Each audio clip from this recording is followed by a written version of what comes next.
Selamat datang di podcast Open Heart with Portak IP Sibarani. Podcast ini adalah sarana untuk menguraikan atau memperbincangkan hal-hal yang penting, yang berguna dalam hidup kita sehari-hari, yang di dalamnya terkandung nilai-nilai yang bersifat edukatif, teologis, filosofis, dan etis. Uraian atau perbincangan akan disampaikan secara topikal atau tematis. Selamat mengikuti.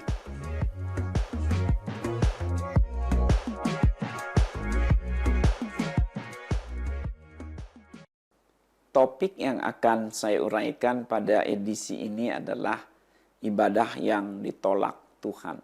Ibadah yang ditolak Tuhan. Yang dimaksud dengan ibadah atau peribadahan atau kebaktian adalah suatu rangkaian kegiatan untuk bersekutu dengan Tuhan Allah sebagai pencipta, sebagai pemelihara, sebagai penata atau pengatur, dan sebagai penyelamat. Di dalamnya, di dalam ibadah itu terdapat puji-pujian, penyembahan, terdapat doa-doa yang dipanjatkan sebagai permohonan, terdapat perenungan akan firman Tuhan dalam kitab suci atau Alkitab, dan pemberian persembahan syukur.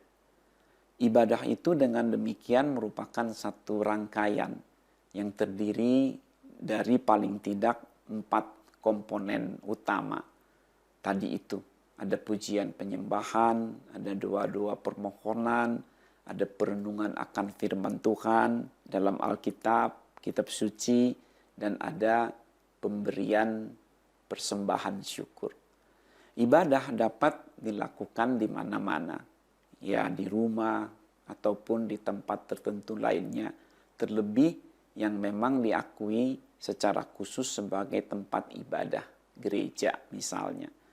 Dan ibadah itu dapat dilakukan oleh perseorangan secara pribadi per pribadi dan juga secara bersama-sama, berkelompok, berjemaah, termasuk dalam keluarga. Ya, memang ada yang mengatakan bahwa namanya ibadah tidak mesti merupakan satu rangkaian dari 4 komponen utama tadi. Ada juga yang menganggap bahwa hanya berdoa saja pun itu merupakan satu ibadah kepada Tuhan. Atau hanya memuji menyembah saja pun itu sudah merupakan ibadah kepada Tuhan. Demikian pula dengan hanya merenungkan firman Tuhan saja atau memberikan persembahan syukur saja pun sudah merupakan suatu ibadah kepada Tuhan. Memang dalam situasi tertentu atau keadaan khusus kita dapat hanya berdoa saja kepada Tuhan Allah, dapat hanya memuji menyembah saja kepada Dia, atau hanya merenungkan saja firman-Nya dalam Alkitab. Juga hanya memberikan persembahan syukur saja kepadanya. Itu bagus, itu baik. Namun dari sudut pengertian tadi yang dimaksud dengan ibadah atau peribadahan atau kebaktian itu merupakan satu rangkaian yang terdiri dari 4 komponen utama, itulah istilahnya. Ya, silahkan saja mau berapa komponen pun. Yang penting ya dilakukan dengan sungguh-sungguh. Agar ibadah kita diperkenan oleh Tuhan. Agar ibadah kita diterima oleh Tuhan. Sebab tidak semua ibadah itu diperkenan oleh Tuhan. Tidak semua ibadah itu diterima oleh Tuhan. Ada juga ibadah yang ditolak oleh Tuhan. Nah, jangan sampai ibadah kita ditolak oleh Tuhan. Maka sepatutnya lah kita memahami hal-hal apa ya yang seharusnya kita hindari agar ibadah kita itu diterima oleh Tuhan. Agar ibadah kita itu diperkenan oleh Tuhan, tidak ditolak oleh Tuhan. Dalam Alkitab terdapat arahan-arahan, pernyataan-pernyataan Tuhan untuk kita betul-betul pegang sebagai umat yang beribadah kepadanya. Jadi ibadah kita dapat ditolak oleh Tuhan. Bila manakah ibadah kita itu ditolak oleh Tuhan? Yang pertama, bila ibadah itu dilakukan tanpa keyakinan. Bila ibadah itu dilakukan tanpa keyakinan. Yang dimaksud dengan keyakinan adalah iman. Iman itu ya keyakinan. Keyakinan itu ya iman. Menurut surat Ibrani pasal 11 ayat 1, iman itu adalah dasar dari segala sesuatu yang kita harapkan dan bukti dari segala sesuatu yang tidak kita lihat. Jadi beriman berarti percaya walaupun belum melihat atau tidak melihat. Dalam hal ini akan keberadaan Tuhan, karena kita beribadah kepada Tuhan. Kita tidak melihat Tuhan, tapi kita percaya Tuhan ada. Kita mengimani Tuhan ada. Bahkan Tuhan itu baik juga berkuasa. Itu sebabnya di dalam surat Ibrani juga pasal 11 ayat 6. Sebab tanpa iman tidak mungkin atau tidak akan seseorang berkenan kepada Allah. Dalam hal ini ibadahnya tadi. Ibadah kita akan ditolak Tuhan kalau kita tidak beriman kepada Tuhan. Kita mesti percaya dulu bahwa Tuhan itu ada dan bahwa Tuhan itu baik, Tuhan itu berkuasa juga dan akan memberi upah kepada orang yang sungguh-sungguh mencari Dia. Surat Ibrani pasal 11 ayat 6 berkata demikian. Jadi sangat pokok sekali keyakinan ini sebagai dasar dari peribadahan kita kepada Tuhan. Jangan kita melakukan ibadah hanya istilahnya rutinitas belaka. Hanya kegiatan kultural, budaya saja, kebiasaan saja. Tapi biarlah kita melakukan itu ya memang karena kita percaya Tuhan itu ada. Mengapa Tuhan kita tidak dapat lihat? Ya karena Tuhan itu kan ada di sorga. Tuhan itu juga adalah roh adanya. Selain itu kita tidak dapat melihat Tuhan sekarang ini karena kita kan orang berdosa, kita orang najis. Kalaupun kita melihat Tuhan yang maha kudus ya kita akan mati. Jadi Tuhan itu ada di sorga, Tuhan itu adalah roh adanya, dan Tuhan itu maha kudus, kita orang najis. Tak heran kita tidak dapat melihat Tuhan. Tapi kita mesti percaya Tuhan itu ada. Itulah yang kita seru-serukan namanya. Ketika kita beribadah, kita panggil-panggil nama Tuhan. Kita mengingat-ingat Tuhan kepada Bapa Surgawi atau Bapa yang ada di sorga lah. Kita ini berdoa, kita ini menaikkan puji-pujian dan firman Bapa yang kita renungkan. Walaupun kita membacanya dalam Alkitab sebagai kitab suci, tapi kita percaya Tuhan Allah Bapa yang mengutarakan, yang berfirman kepada kita. Jadi tanpa iman tidak seorang pun berkenan kepada Allah, lebih khusus mengenai ibadah ini. Maka jangan sampai ya kita tidak menggemari akan ibadah kita, tidak menyukai ibadah kita. Jangan ibadah itu asal-asal saja, istilahnya begitu.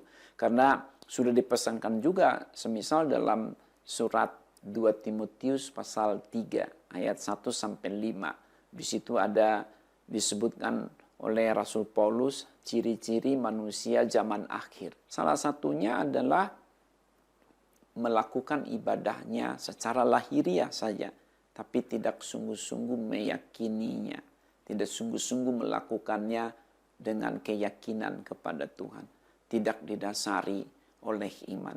Jadi Tuhan memang yang menilai iman perseorangan, itu sebabnya ya kita jangan banding-bandingkan diri dengan siapapun dalam hal ini. Juga jangan kita yang selalu mengklaim diri sebagai orang yang paling beriman kepada Tuhan. Tapi biarlah Tuhan yang kita persilakan menilai iman kita. Tuhan yang melihat iman kita itu. Namun kembali di dalam Alkitab itu kita biarlah turuti apa ya sikap kita ketika kita beribadah yang seharusnya.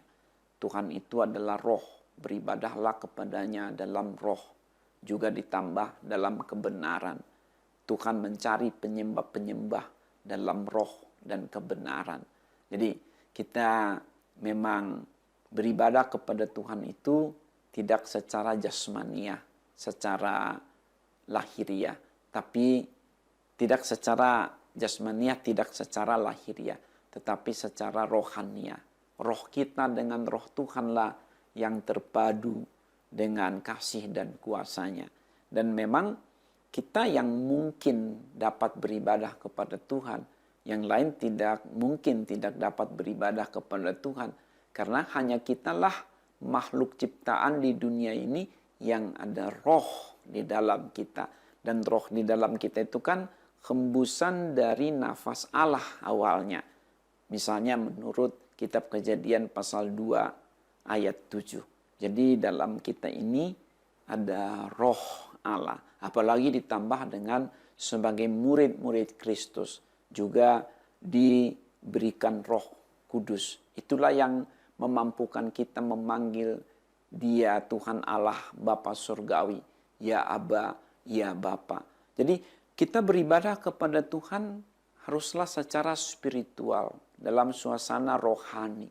Beribadah itu mesti dengan iman, percaya Tuhan itu ada, Dia di sorga, mendengar seruan-seruan kita, menikmati puji-pujian penyembahan kita, dan bersedia untuk berfirman bagi kita. Kita mengimani Tuhan itu ada, Tuhan itu mendengar, Tuhan itu menikmati ibadah kita.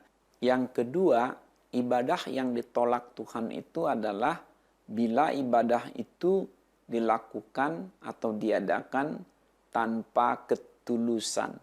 Tanpa ketulusan. Tanpa sikap hati atau sikap batiniah yang sungguh-sungguh di hadapan Tuhan. Ya, memang tidak terlalu mudah untuk mendefinisikan apa yang dimaksud dengan tulus atau ketulusan ini. Tetapi paling tidak tadi biarlah kita memahaminya itu sebagai sikap batin kita, akan semangat pribadi kita, secara mandiri kita melakukan ibadah itu kepada Tuhan. Dengan sejujur-jujurnya kita bawa hati kita kepada Tuhan.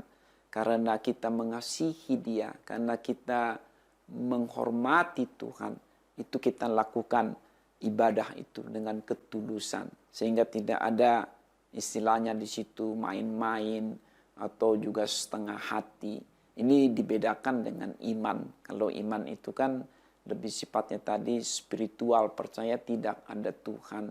Nah, kadang-kadang ada juga orang beriman, percaya betul ada Tuhan. Tetapi sikap hatinya itu tidak sepenuhnya gitu. Ya, tidak mudah ya ini untuk dinilai. Tetapi ini adalah arahan-arahan dari firman Tuhan juga untuk diperhatikan oleh umat yang beribadah. Mulailah dari kitab Ulangan pasal 6 ayat 4 dan 5 disebutkan bahwa Tuhan itu Allah kita, Tuhan itu esa. Pujilah Dia, muliakan Dia, kasihilah Dia dengan segenap hati, dengan segenap jiwa, dan dengan segenap kekuatan kita. Ditambah juga oleh Kristus di dalam Injil Matius pasal 22 ayat 37 dengan segenap akal budi kita. Jadi ketulusan yang dimaksud di sini adalah ya semua keberadaan kita tumplekin di situ. Kita melakukannya dengan sungguh-sungguh, dengan begitu seriusnya. Ya, tidak boleh kaku, bahkan takut tidak boleh. Tapi kita melakukannya itu dengan kesungguhan kita, dengan tidak ada ruang lain di dalam hidup kita ketika kita beribadah kecuali hanya untuk Tuhan. Maka ketika kita beribadah dengan ketulusan itu jadi fokus betul kepada Tuhan. Kan bukan masalah berapa lama kita beribadah, bukan masalah berapa durasinya kita beribadah, tetapi lebih kepada kualitas dari ibadah kita itu. Maka seiring dengan itu ya kita juga harus memisahkan diri dari hal-hal yang dapat merusak peribadahan kita.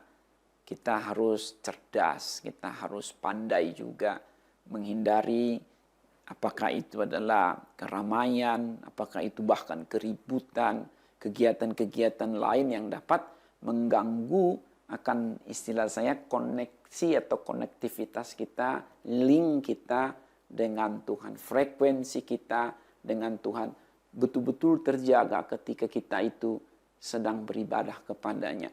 Itu sebabnya Matius pasal 6 ayat 6, perlulah kita beri perhatian serius. Tuhan Yesus berkata, apabila kamu berdoa, masuklah ke dalam kamar, tutuplah pintunya, berdoalah di tempat yang tersembunyi kepada Bapa Surgawi yang tersembunyi, maka Bapa Surgawi akan membalasnya kepadamu yang berdoa dengan sungguh-sungguh itu. Jadi kita betul-betul melakukannya dengan di samping sukacita, tetapi juga ada keharuan jadinya. Kan ibadah kita juga dilatar belakangi oleh banyak pengalaman. Ada kita beribadah kepada Tuhan, teringat juga akan susahnya hidup kita. Tapi Tuhan tolong juga kita dalam kesusahan. Atau kita sedang sakit, tapi kita yakin Tuhan itu dapat menyembuhkan penyakit kita. Atau kita beberapa saat sebelumnya betul-betul bertubi-tubi mendapatkan berkat jasmani maupun rohani. Itu yang kita jadi ingat bawa kepada Tuhan, sehingga kita perasaan ini memang jadi fluktuatif juga ya, dinamis gitu, tergantung orang sedang bagaimana tadi, apakah sedang susah atau sedang senang. Bahkan ada yang sedang berkabung. Bagaimana berkabung itu di hadapan Tuhan, agar jangan perkabungan itu justru jadi memisahkan kita dari Tuhan. Ada ibadah perkabungan yang sebenarnya gitu. Mari kita beribadah dalam suasana apapun, latar belakang keadaan kita bagaimanapun, kita melakukannya dengan kesungguhan kepada Tuhan, dengan ketulusan. Kita mengasihi Dia, mencintai Dia. Kita kepengen menaikkan puji-pujian yang keluar dari hati kita yang terdalam. Kita pikir-pikir, renung-renungkan soal Tuhan. Dalam benak kita adalah Tuhan, Tuhan, Tuhan, Tuhan. Sehingga kita tidak sampai seperti disebut dalam Imamat pasal 10 ayat 1 dan 2. Jangan sampai kita seperti Nadab dan Abihu, memberikan api asing istilahnya kepada Tuhan. Jangan sampai kita memberikan api asing kepada Tuhan. Jangan sampai kita memberikan sesuatu yang tidak perlu kepada Tuhan. Emosi kita, jiwa kita, suasana hati kita, betul-betul itu adalah yang sungguh-sungguh. Karena buat apa kita beribadah tetapi tidak dengan ketulusan hati, dengan kesungguhan. Makanya disebutkan juga kan di dalam surat Yakobus pasal 4 ayat 1, 2, dan 3. Itu ceritanya ada dua kelompok orang. Satu berdoa sungguh-sungguh maka dia dapat berkat. Tapi ada satu hanya iri hati saja terhadap milik orang lain. Dia tidak berdoa, maka dia tidak mendapatkan berkat.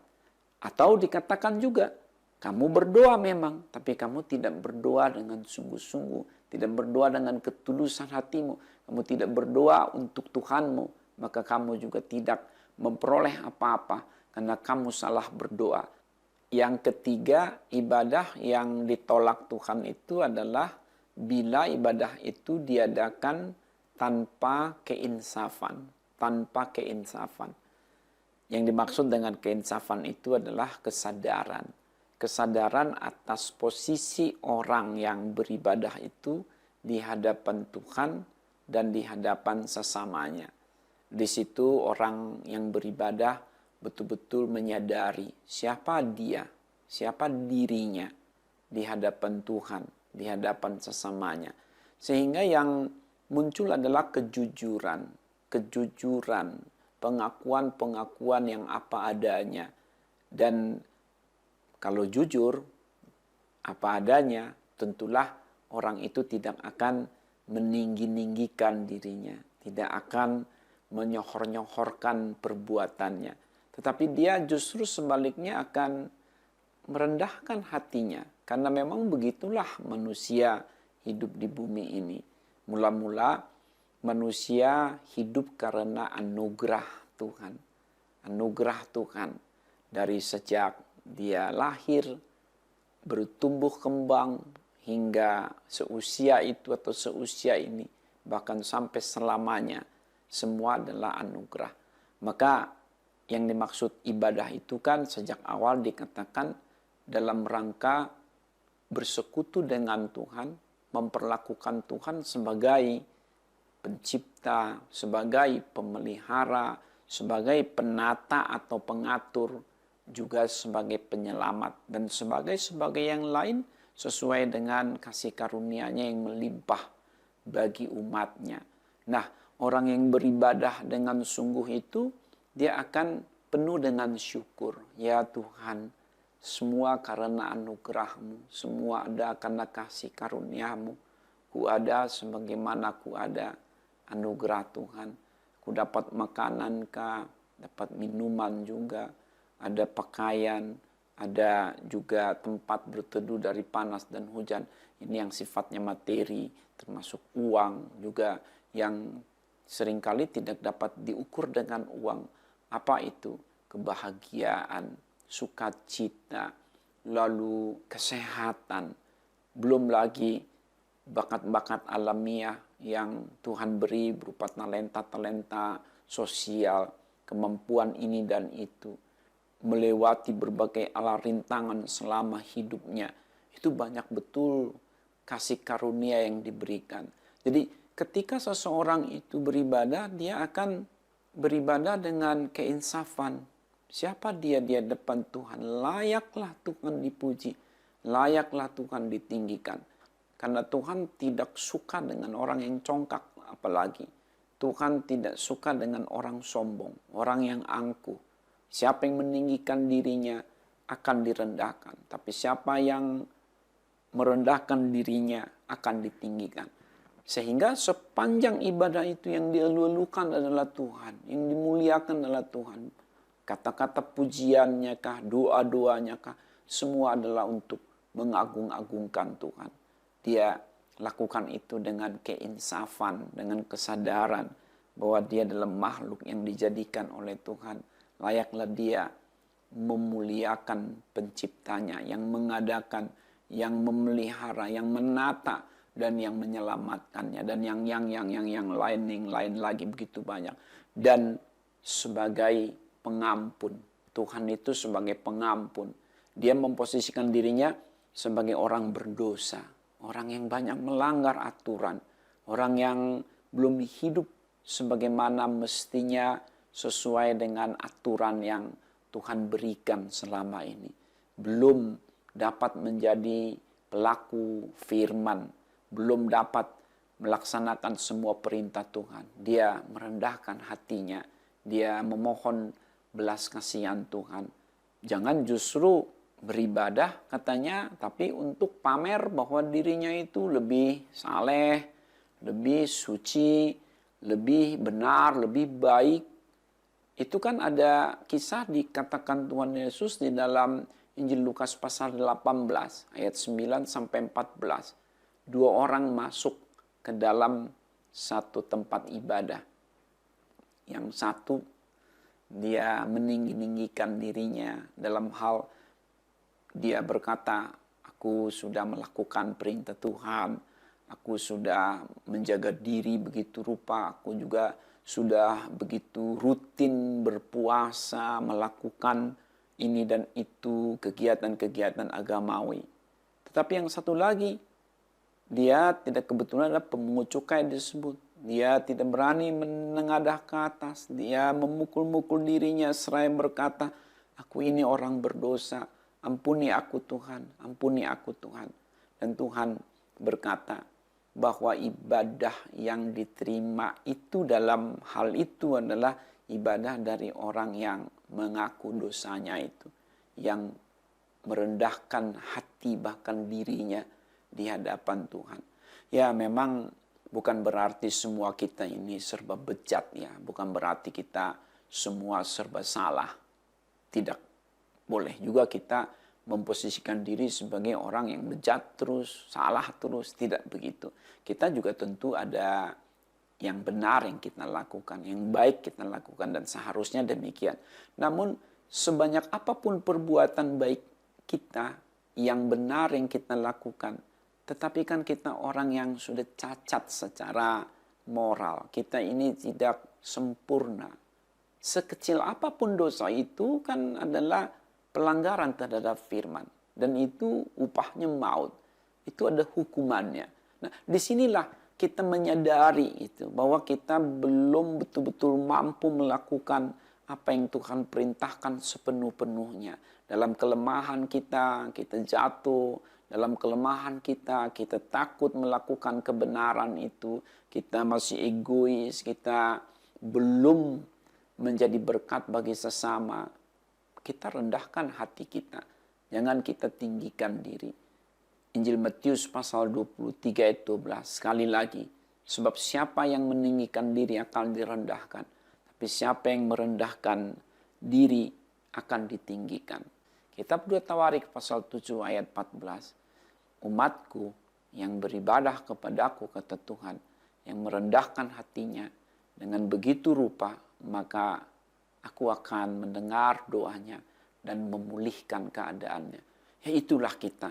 Biar kita boleh menyadari kita belum berbakti betul kepada Tuhan, belum berbuat baik betul kepada keluarga kita, belum hormat betul kepada orang tua kita, belum sayang betul kepada saudara-saudara kita, belum setia betul pada pasangan hidup kita, belum benar-benar melakukan tugas-tugas kita, belum banyak yang belum kita lakukan, tapi banyak juga yang sudah kita lakukan, tapi dalam hal ini yang tidak baik, yang tidak benarnya.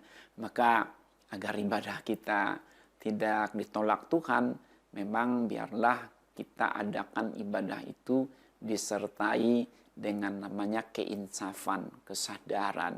Kita merendahkan hati, merendahkan diri bahkan di hadapan Tuhan yang Maha Kudus, Maha Kuasa. Yang keempat, ibadah yang ditolak Tuhan itu adalah bila ibadah itu diadakan tanpa kedamaian. Tanpa kedamaian. Dalam hal ini tanpa kedamaian dengan sesamanya, dengan orang lain.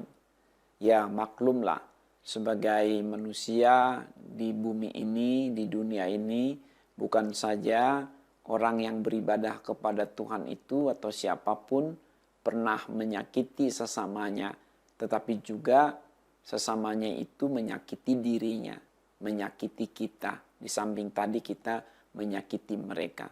Nah, di sini bisa jadi sakit hati terhadap orang lain. Ya, kalau sakit hatinya itu sebentar saja, namanya juga manusia ya, ada perasaan, apalagi kalau dia benar adanya, baik adanya, wajarlah dia sakit hati. Tetapi ketika sakit hati ini terus-menerus ada dalam dirinya, inilah yang tidak boleh. Inilah nanti yang disebut sebagai dendam. Dan umat Tuhan yang beribadah kepada Tuhan tidak boleh mendendam. Itu sebabnya dikatakan kalau mau datang kepada Tuhan, damai dulu dengan sesama. Memberi persembahan kepada Tuhan tidak akan diterima Tuhan persembahannya kalau kita belum berdamai dengan sesama kita. Injil Matius pasal 5 ayat 23-24 terkenal sekali.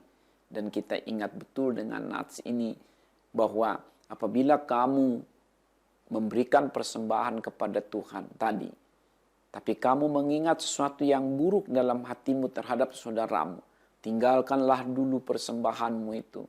Berdamailah dengan mereka, maka persembahanmu itu akan diterima. Kalau tidak, percuma. Jadi Tuhan tidak mau kita beribadah itu dalam suasana dendam, sakit hati terus-menerus. Itu berarti kita tidak menghargai Tuhan yang suci, yang kudus. Lagi pula itu seolah-olah kita mengambil disebut haknya Tuhan.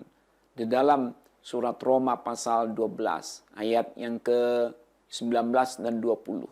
Bukankah hak Tuhan untuk menghakimi? Bukankah hak Tuhan untuk menghukum orang yang berdosa. Logikanya di mana? Karena memang yang dilanggar oleh orang berdosa itu, orang lain terhadap kita berbuat salah, berdosa. Itu kan adalah karena mereka melanggar perintah Tuhan. Makanya dosa adalah pelanggaran atas hukum Allah. Surat 1 Yohanes 3 ayat 4. Jadi kalau seseorang berbuat salah pada kita, menyakiti kita, merugikan kita, sebelum mereka melakukan itu kan sudah ada larangan dalam hukum Tuhan. Maka ketika mereka melakukannya juga, berarti mereka melanggar hukum Tuhan. Mereka berdosa kepada kita, tetapi sebenarnya itu dosa terhadap Tuhan. Dan Tuhanlah yang akan mengadili, menghakimi, dan akan menuntut. Sebaliknya, kalau kita mengampuni disebutkan ada berkat Tuhan bagi kita. Ada kasih karunia ditambahkan. Karena Tuhan itu maha melihat, maha tahu. Dia tahu kita disakiti, dia tahu kita dirugikan, dia tahu kita dilecehkan, kita dianiaya, bahkan Tuhan tahu. Seperti di dalam Mazmur 56 ayat 9, saya ingat bahwa derai air mata kita Tuhan tampung dalam kirbatnya. Dan itu Tuhan pegang terus. Tuhan tahu pada waktunya akan dibalaskan kepada kita berupa berkat-berkat anugerah. Maka tidak ada gunanya juga kita ini mau menghukum orang. Itu bukan hak kita dan kita tidak mampu melakukannya. Karena kalaupun kita lakukan berarti kita sudah jadi jahat juga kepada mereka. Nah, kalau kita ini beribadah dengan sikap hati yang tidak mau mengampuni, dendam kepada sesama, ya Tuhan tidak mau menerima. Itu kriteria dari Tuhan, mau diapain? Betapa indahnya kalau kita berdoa, Bapa ampunilah dosa kami. Tetapi menurut Injil Matius pasal 6 ayat 11, 12, jangan kita hanya meminta ampun saja kepada Tuhan. Di situ klausulnya adalah jelas bahwa orang yang mau mengaku dosa kepada Tuhan, seharusnya dia mengampuni dulu dosa orang lain. Beginilah disebutkan, Bapa ampunilah dosa kami, semua kesalahan kami, seperti kami juga mengampuni orang yang bersalah kepada kami. Jadi kita seyogianya mengampuni dulu orang yang bersalah kepada kita, baru kita minta ampun kepada Tuhan. Makanya di dalam Injil Matius pasal 6 itu ayat 14-15 yang disebutkan bahwa jikalau kita tidak mengampuni dosa orang lain, maka dosa kita juga tidak akan diampuni. Jadi sayang sekali ya, karena kita mendendam, yang lain-lainnya sudah kita turuti kriteria itu, tapi karena kita masih dendam kepada sesama kita, akhirnya doa dan semua ibadah kita ditolak Tuhan. Sayang sekali. Atau dari sudut doa tadi. Doa ya. Ini di dalam Injil Markus pasal yang ke-11. Itu soal bagaimana Tuhan Yesus sebelumnya di hadapan murid-muridnya mengatakan kepada pohon ara itu yang tidak berbuah, supaya dia tidak berbuahlah selamanya. Itu seolah-olah kan dikutuk. Padahal itu adalah satu, istilah saya sendiri, alat peraga. Alat peraga untuk menunjukkan kuasa dari perkataan dengan iman dan sungguh-sungguh, maka akan terjadi. Jangankan itu kata Tuhan. Jangankan pohon ara bisa lisut dalam sekejap. Pohon itu belum apa-apa. Gunung di sana, kalau kamu suruh dia pindah dengan iman, asal kamu tidak bimbang, gunung akan pindah. Tetapi dikatakan kembali, Injil Markus pasal 11 ayat 24-25, kamu mesti mengampuni dulu dosa sesamamu terhadap dirimu. Barulah Tuhan mengabulkan doamu. Itu firman. Jadi kita jangan, enggak lah, masa sih Tuhan enggak maklum kalau saya dendam sama orang itu. Ini kan keras sekali perbuatan jahat mereka. Tuhan maklum lah. Tidak ada maklum akan dendam bagi umat Tuhan. Nah kita juga adalah orang yang sama berdosanya kepada Tuhan lagi pula. Makanya supaya kita mampu mengampuni orang yang bersalah kepada kita kan dikatakan, ingatlah juga pengampunan Tuhan bagi kita. Surat Kolose pasal 3 ayat yang ke-13. Yang kelima, ibadah yang ditolak Tuhan itu adalah bila ibadah itu diadakan tanpa kesalehan. Tanpa kesalehan. Maksudnya adalah Tuhan itu mau umat yang beribadah kepadanya, ya dimanapun memang hidup saleh. Jangan hanya pada saat ibadah saja, tetapi juga di luar saat ibadah itu. Bukan hanya di tempat ibadah, tetapi juga di luar tempat ibadah. Harus betul-betul menunjukkan kesalehan hidup. Ya, ini bagi kita barangkali terlalu berat begitu ya, perfect sekali gitu. Tapi ya jangan marah, itu menunjukkan kualitas Tuhan yang memang sempurna dan kita dilatih, asal kita mau pasti kita bisa dilatih untuk mengikutinya. Hendaklah kamu sempurna sama seperti Bapamu yang di sorga adalah sempurna. Kita mampu seharusnya hidup saleh kalau kita selalu mengingat dan mengikuti arahan-arahan dari Tuhan. Lagi pula kan ada Roh Kudus pada kita orang percaya, ini konteksnya. Kita orang percaya kepada Tuhan, murid-murid Kristus yang sudah mempertuhankan Kristus sebagai juru selamat kita. Dan Roh Kudus yang menuntun kita ke dalam seluruh kebenaran. Jadi perangkat-perangkat, alat-alat kelengkapan dan penolong sudah cukup bagi kita untuk kita hidup kudus, hidup suci selama di bumi ini. Apalagi dalam rangka kita mau beribadah. Ingat gak bagaimana Tuhan menegur umatnya dalam kitab Amos pasal 5 ayat 21 sampai 24. Tuhan menegur begitu keras. Sudah, kata Tuhan, aku tidak mau dengar nyanyian-nyanyianmu. Aku tidak mau dengar akan semua alulan musikmu dalam rangka beribadah waktu itu. Biarlah kamu ini tampilkanlah akan keadilan, kebenaran dalam hidup sehari-hari. Karena dalam kitab Amos itu dijabarkan memang bahwa umat Tuhan ini begitu menipu Tuhan. Mereka hidup munafik di hadapan Tuhan. Mereka itu menutup-nutupi semua akan kejahatan mereka dengan lapisan kata-kata agamawi. Seolah-olah Tuhan itu tidak lihat gitu. Tuhan lihat semua hidup kita dimanapun kita berada. Tuhan lihat, Tuhan maha tahu. Itu sebabnya ya seharusnya kita tanggapi, sambut kerinduan Tuhan untuk hidup saleh, untuk hidup kudus ini. Bukan hanya sebenarnya dalam rangka supaya ibadah kita diterima Tuhan saja. Tapi memang itu kan hakikat umat Tuhan seharusnya begitu. Hakikat umat Tuhan itu kan namanya kita kan sudah dikuduskan. Umat yang kudus, umat pilihan, anak-anak Allah. Ya seharusnya memang hidup kudus. Jadi betapa indahnya kalau kita ini hidupnya saleh. Mula-mula tadi doa kita, ibadah kita secara umum Tuhan tidak akan tolak.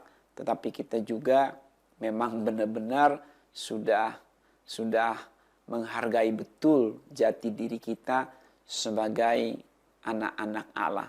Jangan sampai lewat kita justru nama Tuhan dipermalukan. Lewat kita lah nama Tuhan dipermuliakan justru. Matius pasal 5 ayat 13, 14, 15, 16. Jangan kita bosan ya. Kamu adalah garam dunia. Kamu adalah terang dunia. Hendaklah mereka itu melihat kebaikan hatimu. Lalu memuliakan Bapamu yang di sorga. Jangan sekali lagi melalui kita justru nama Tuhan dipermalukan. Gimana sih itu?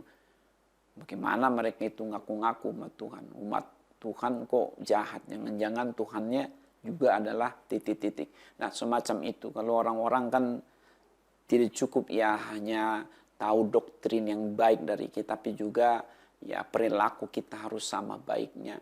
Jadi hidup yang saleh ini akan mendukung penerimaan Tuhan atas ibadah kita. Hidup yang saleh. Siapakah yang boleh naik ke gunungnya Tuhan? Dalam Mazmur pasal 15 ayat 1-5, Mazmur Daud. Siapa yang boleh naik ke gunung Tuhan? gunung kudusnya Tuhan. Siapa yang boleh datang menyembah dia? Siapa yang boleh datang beribadah kepadanya? Ya orang-orang yang suci hatinya, orang-orang yang benar kelakuannya, orang-orang yang saleh.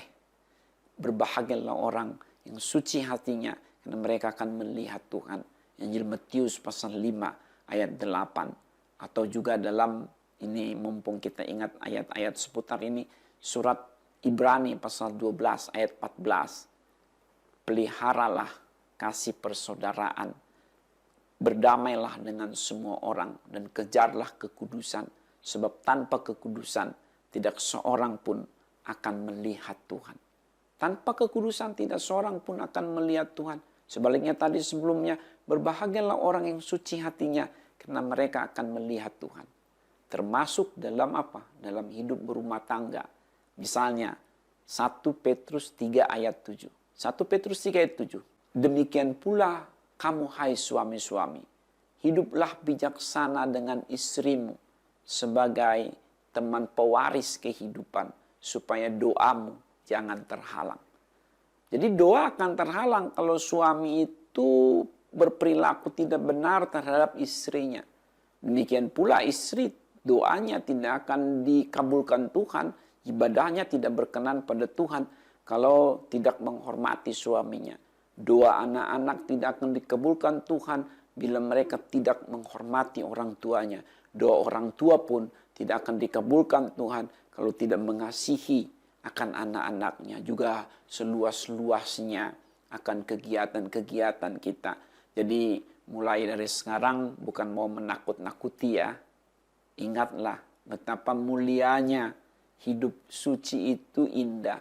Betapa agungnya status kita sebagai orang yang beribadah kepada Tuhan. Jangan sampai kita, istilah saya, begitu alim di tempat ibadah, tapi ternyata lalim di luar tempat ibadah. Semua itu berdasarkan penilaian dari Tuhan, sesuai dengan yang tercatat dalam firman-Nya. Yang tercatat dalam firman-Nya itulah yang kita ikuti. Kita tidak perlu menyelami apa pikiran Tuhan. Tapi yang tercatat itulah yang menjadi pedoman atau pegangan kita dalam beribadah kepada Tuhan. Demikian uraian yang dapat saya sampaikan sehubungan dengan topik pada edisi ini, yakni ibadah yang ditolak oleh Tuhan. Tentunya ini bukan segalanya, melainkan hanyalah sebagai pemicu untuk kita semakin terpacu. Tetapi paling tidak kita sudah diingatkan hal-hal pokok yang perlu kita ketahui, renungkan, dan benar-benar terapkan. Jika Anda ingin mendukung kelancaran podcast ini, silahkan salurkan dukungan Anda ke nomor lembaga pelayanan kami. Nomor lembaga pelayanan kami dapat dilihat pada deskripsi atau keterangan pada podcast ini. Silahkan klik sendiri, lihat lembaga pelayanan kami punya nomor, dan dapat disalurkan ke sana. Juga jika Anda ingin bekerja sama dengan kami, silahkan hubungi kami di nomor kontak, juga alamat email yang tertera pada deskripsi atau keterangan pada podcast ini. Terima kasih.